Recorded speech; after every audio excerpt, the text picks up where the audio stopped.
We are going to tell them how important it is that our Minnesota dollars, our retirement dollars, are invested in proper, ethical, and holistic things, not in government, not for militaristic reasons, and not to hurt innocent people.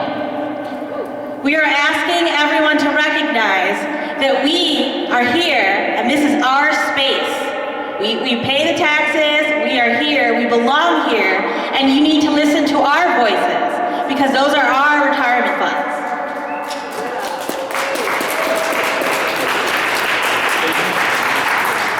Today isn't the beginning, it's an ongoing movement to make sure that we divest from an apartheid that we, our country, the only country in the world, has funded for years and years and years. While we, at the same time, are suffering poverty in the streets everywhere. Whether it's Occupy movements in downtown Minneapolis or Wall Street, whether it's foreclosures, whether it's defunding of education, we are hurting financially, while at the same time, our dollars are being used to hurt others. We are here to say we're going to stop it right now.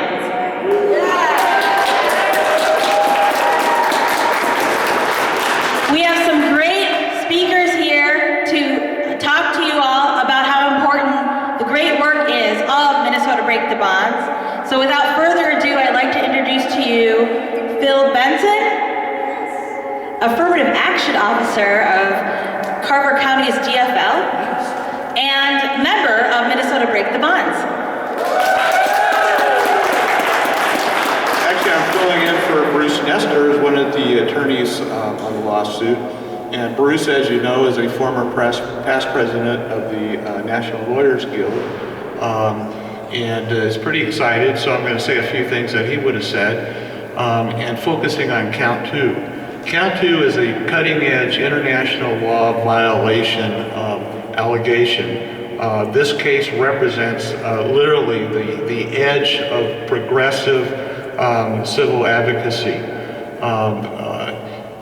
And if we are able to get a court in the United States to accept the fact that the rest of the world has accepted that Article 49 is being blatantly violated and the state of Minnesota is materially supporting that oppression, then we will have launched something that will take off in the rest of the country. Thank you.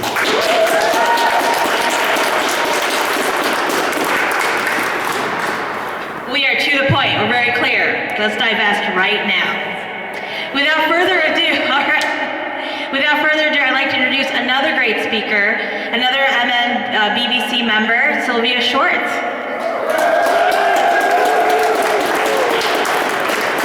Thank you. Yeah, my name is Sylvia Schwartz. I'm a member of the core team of Minnesota Break the Bonds campaign. I'm also a member of the International Jewish Anti-Zionist Network. And I'm a co-plaintiff on the lawsuit that we served against the state on November 29th. I'm a plaintiff because I'm a Jew, and therefore I'm a privileged person in Israel. But my husband is a Palestinian who was expelled from his home in 1948 when he was 3 years old. In violation of the Universal Declaration of Human Rights and UN Resolution 194, Israel never allowed him and the other Palestinian refugees to return to their home. Israel's discriminatory laws granting special rights and privileges to Jews at the expense of Palestinians are immoral, unethical, illegal, and extremely offensive. They should offend all of us as Americans and as human beings. Israeli laws discriminate against Palestinians simply because they are not Jews. They are not of the correct ethnicity.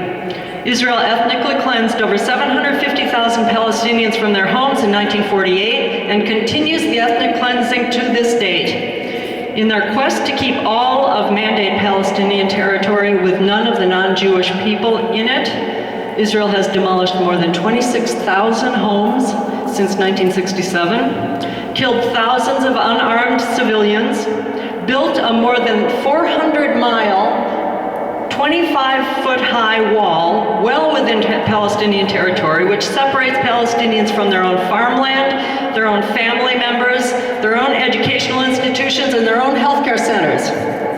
Israel has devastated the Palestinian economy, both in the West Bank and in Gaza. stolen water from the Palestinians, and destroyed millions of olive trees.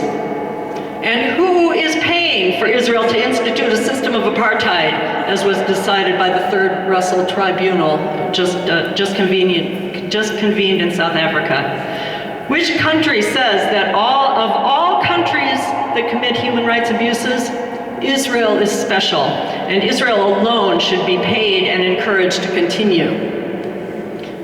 Which state says that although investing pension funds in foreign government securities is illegal according to its own laws, it should continue to invest in Israel's? Which state says that although the U.S. has signed and ratified the Fourth Geneva Convention, it still wants to fund illegal settlement activity contrary to U.S. and international law? And why did Minnesota Break the Bonds campaign decide to go to the court to demand divestment? Martin Luther King Jr. said in 1965 that it is more important to engage in mass mobilization than to file lawsuits. This is a human rights issue, just as Martin Luther King's was.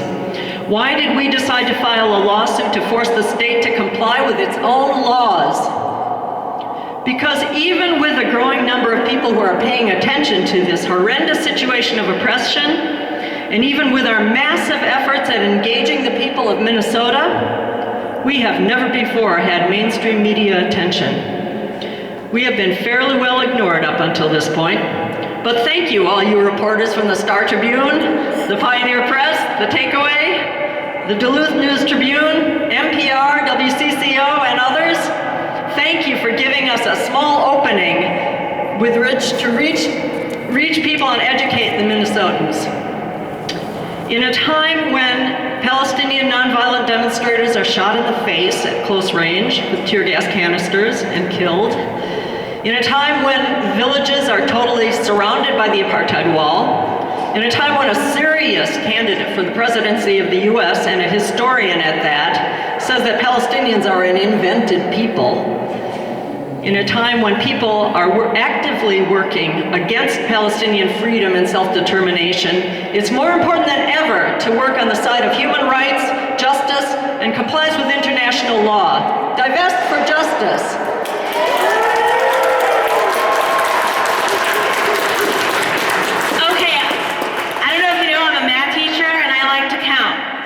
Okay, so are you guys ready? Yep. 1, 2, 3, 4. Occupation no more. 5, 6, 7, 8. Israel is an apartheid state. 1, 2, 3, 4. Occupation no more. 5, 6, 7, 8. Israel is an apartheid state. 1, 2, 3, 4. Occupation no more. 5, 6, 7, 8. Israel is an apartheid state. Now I hear another note. Ready, set, go. 1, 2, 3, 4. Occupation no more. 5, 6, 7, 8. Israel is an apartheid state. 1, 2, 3, 4. Occupation no more. 5, 6, 7, 8. Israel is an apartheid state. You guys are awake and ready to go, right? Great. Well, I'd like to welcome to the microphone Beth, who has spent a year and a half in Palestine and is an organizer for Minnesota Break the Bonds. Please welcome Beth. Good morning. I'm going to be reading you a speech from Iyad Bernat, who is a member of the Billion Popular Committee in Palestine and the West Bank, and they are signed on as a co-plaintiff on the lawsuit. So this is from him. Ladies and gentlemen, people of Minnesota and members of the State Board of Investments, greetings to you from the village of Billion, Palestine. Billion is a small village with a population of no more than 1,600 people. Billion lands are being stolen and its trees uprooted, and the Israeli occupation seeks to force us from our village, our lands, taking aggressive action against us, such as assassinations, kidnappings, siege, terror, and threatening us with starvation by stealing our land and our water.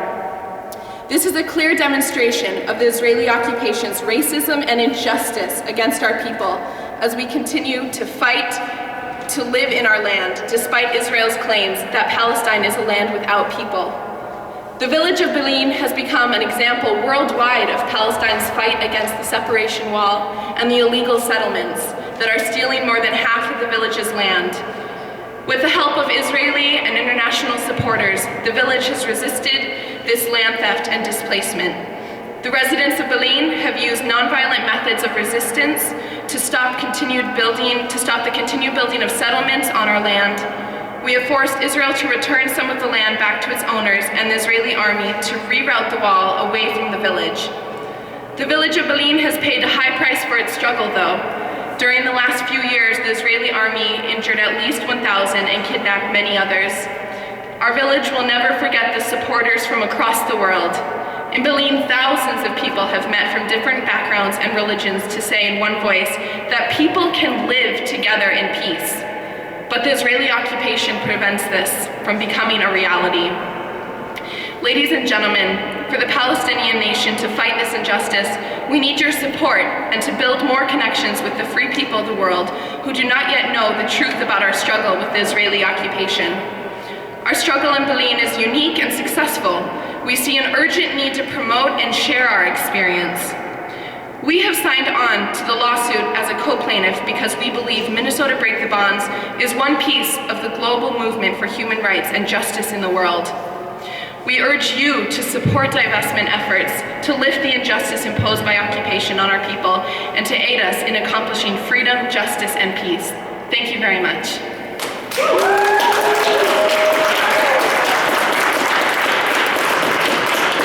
Thank you, Beth. And it was with great honor that I introduce to you the adoptive parents of peace activist Mordecai, who is going to explain to you the struggles and what they've been able to see from their son.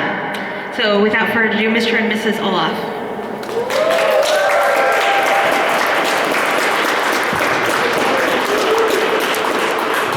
Thank you all for coming on this grave hour, perhaps the most faithful hour of the Palestinian people, the indigenous people of Palestine, who are now the invented people.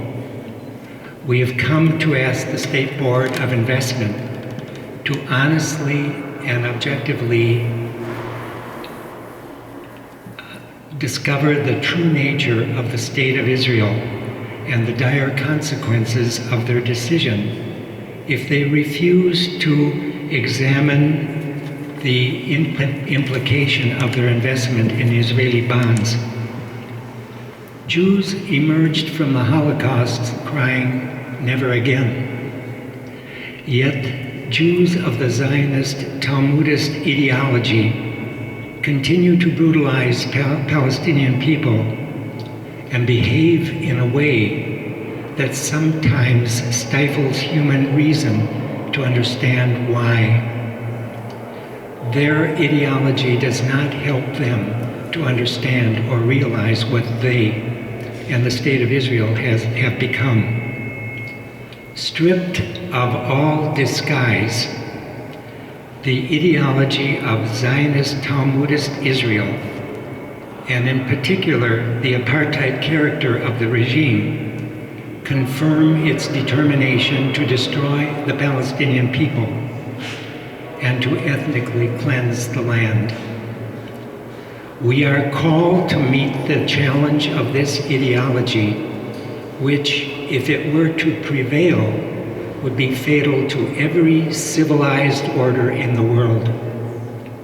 We appeal to the State Board of Investment to take the bold step to divest Minnesota taxpayer money from this so-called only democracy in the Middle East. The task will be hard given the slur of anti-Semitism, but the board must do the right as the facts on the ground demand. By any human standard, Israeli policies towards the Palestinian merit immediate, unequivocal condemnation. For all that we ourselves hold dear, we ask the board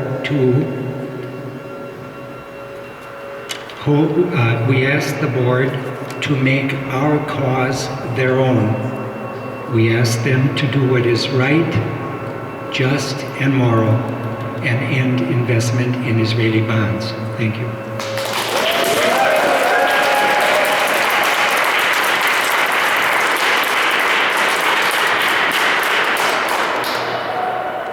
My husband Nick and I have been in the Holy Land 14 times on visits to our adopted son, Mordecai Benunu. Mordecai blew the whistle on Israel's secret nuclear weapons program in 1986. Israel was denying that they were producing weapons, and he was working in the Des Moines plant that was producing them. So they used a female Mossad agent who lured him to Rome, saying that he would be safer in her sister's apartment. And when he arrived there, it was a trap. He was drugged, loaded on a cargo ship, and taken from Italy to Israel, where in Jerusalem the court sentenced him to 18 years in solitary confinement. Now that isolation meant a 6 by 9 foot cell. Put your head around that. Imagine 6 feet and 9 feet. In the first years of his isolation, the lights were on 24 hours a day. And when he was able to go outside to exercise for 1 hour a day, there was a tarp around the area so that he could not see the outside world. Imagine his joy when he was to be released in 2004. But then, imagine the depths of his despair when Israel forbade him from leaving the country and gave him further restrictions, saying he couldn't speak to foreign journalists, he couldn't go near an embassy, he couldn't travel freely around the country. 7 years later, he is still a prisoner of Israel. So while we were always in overwhelming sadness whenever we visited him, it was even more overwhelming to see the sadness around us as we watched year after year as the Palestinians were robbed more and more of their human rights, until now they have almost no dignity and can barely exist. Thank you.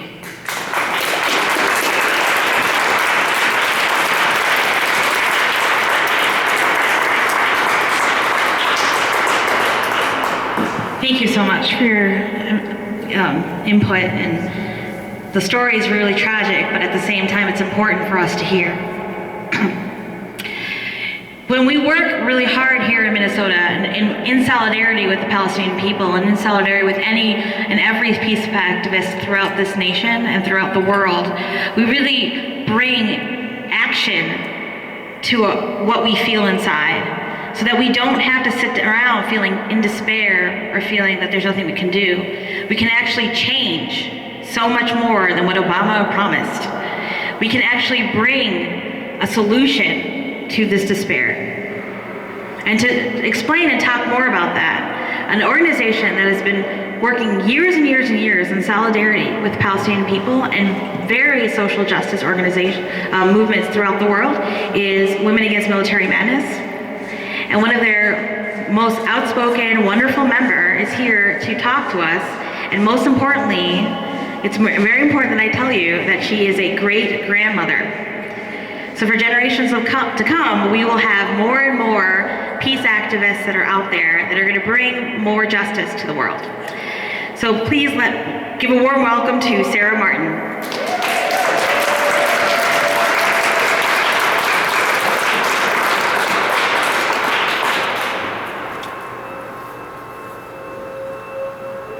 Sisters and brothers, We will be going into the SBI meeting this afternoon from a position of great strength. The lawsuits which break the bonds is bringing against the State Board of Investment, demanding it divest its $18 million worth of dirty Israel bonds, is very strong, both morally and legally. I am a co-plaintiff because until 7 years ago, when I retired, I worked as a nurse at Regents Hospital. Since then, I have been receiving every month a pension check from PARA, the Public Employees Retirement Association. To my horror, I learned several years ago that the Israel bonds are a part of my pension fund. I have come to know that these bonds were bought with no restrictions for their use, but go into Israel's general treasury and help fund Israel's brutal oppression of the Palestinian people. And you know the litany: the wall, the confiscation of Palestinian lands and homes, the illegal Israel colonies on the West Bank, the Jewish-only roads, the checkpoints, the imprisonment of 6,000 Palestinians, the war in Gaza, the ongoing siege of Gaza, and on and on. In doing so, Israel is in breach of the Fourth Geneva Convention. Innumerable UN resolutions condemning their actions, and denounced as well by Amnesty International, Human Rights Watch, and B'Tselem and Israeli Human Rights Group. Now, as you heard, I am also a member of WHAM, the WHAM Middle East Committee to be exact, which has signed on to this suit also as a committee. In addition, several members who were at that meeting, those that weren't there certainly would have signed on also. But those that were there were, raise your hands, Margaret Sarfa-Joy, Polly Mann, Lucia Wilkes-Smith, Lee Ross, and Barb Hill. Those who couldn't get there were Florence Steichen and Mary Bowman. The boycott and divestment movement is growing rapidly. At the same time, public opposition to Israel's vicious oppression of Palestinians is growing both around the world and in this country. With this shift in public opinion, the State Board of Investment in Israel bonds becomes financially very dicey. If a suit is brought against the SBI for aiding and abetting, which of course it is doing, in providing unrestricted financial material support to commit international law, which it is doing, and human rights violations, this would certainly not be good for my pension check. So I urge the SBI to exercise their fiduciary as well as their moral responsibility and divest immediately. A year ago in September, I was one of 23 anti-war and international solidarity activists subpoenaed to appear before a federal grand jury in Chicago, which is investigating material support to terrorist organizations in, of all places, Palestine and Colombia. Prosecutors have told our attorneys, and the subpoenas and warrants for the raids indicate that the prosecutors are looking at token donations raised for the Union of Palestinian Women's Committees. Now, this is a licensed NGO on the West Bank and in Gaza. It has operated for 25 years. It isn't on anybody's list. The union provides, among other things, daycare, training for women, and prisoner support services. Support of organizations which provide relief and help from the suffering caused by the U.S.-supported Israel occupation of Palestine is right, not a crime.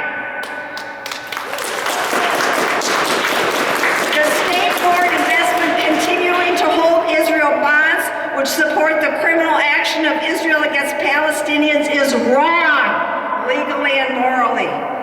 Divest now. What do we want? Divest the bond. When do we want it? Now. What do we want? Divestment. When do we want it? Now. What do we want? Divestment. When do we want it? Now. All right, on to the meeting.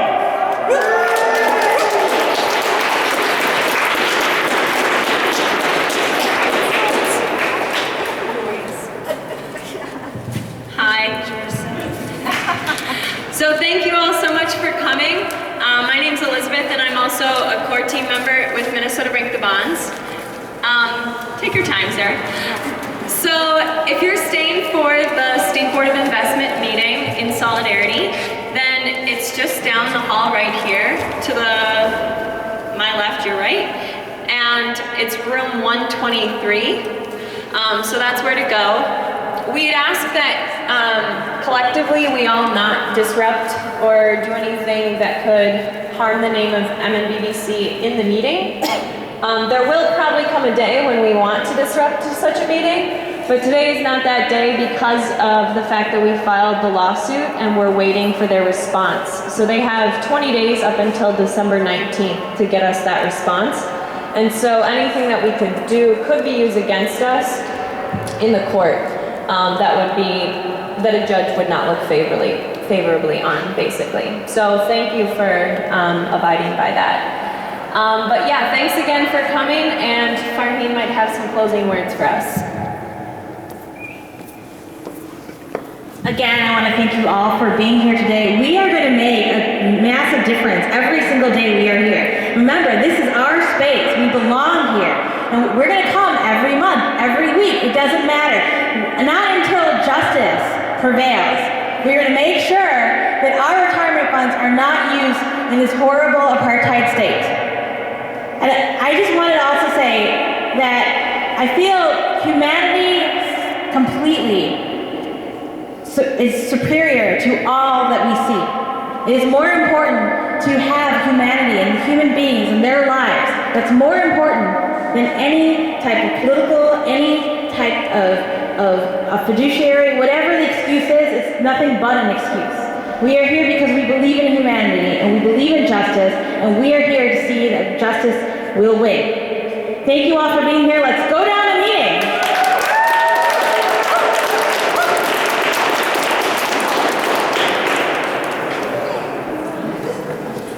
After the meeting, or right now if you have to leave, if you could give us the signs that you have back to the